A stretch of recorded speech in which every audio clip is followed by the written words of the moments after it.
Good morning childrens. Today I am going to teach you chapter 13 हमारे बापूजी।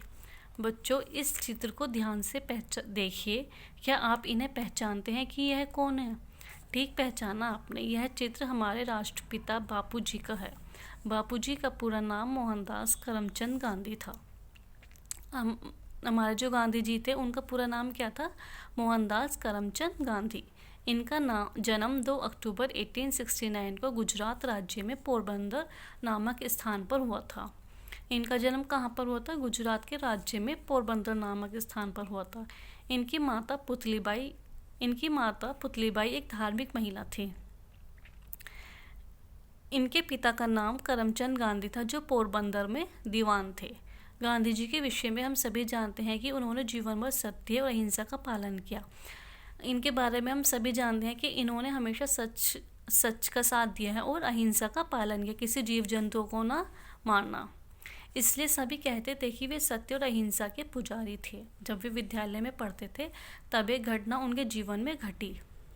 जब वो school में पढ़ते थे तो उनके जीवन में एक घटना हुई। एक बार उनके विद्यालय में कुछ अंग्रेज़ अफसर पढ़ाई लिखाई देखने के लिए आए।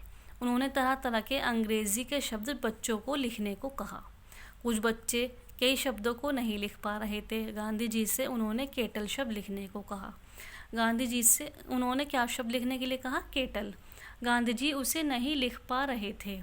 उनके शिक्षक ने उन्हें नकल करके लिखने का संकेत किया। जो उनके टीचर थे उन्होंने उनको चीटिंग करने का एक संकेत दिया, लेकिन उन्होंने शब्द नकल नहीं किया, लेकिन उन्होंने उस वर्ड को चीटिंग नहीं करी।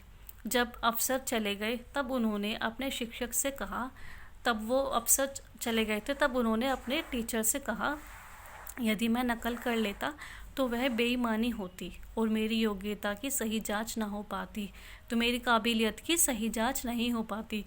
उनकी बात सुनकर शिक्षक हैरान रह गए व उनकी प्रशंसा की। गांधी जी की ये बात सुनकर जो उनके टीचर थे वो एकदम हैरान हो गए और उनकी खूब तारीफ करी। आगे चलकर कुछ वर्षों बाद गांधी जी ने अपने अथक प्रयत्नों से देश को आज़ाद कराया।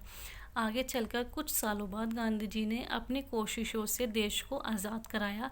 आज हम अपने देश में आज़ादी की सांस इन्हीं के प्रयत्नों से ले रहे हैं। इसी कारण हमारे देश में इन्हें राष्ट्रपिता माना और आज भी लोग इन्हें बापूजी के नाम से जानते हैं। इसी का कारण है कि लोग इन्हें राष्ट्रपिता मानते हैं और आज भी लोग इन्हें बापूजी के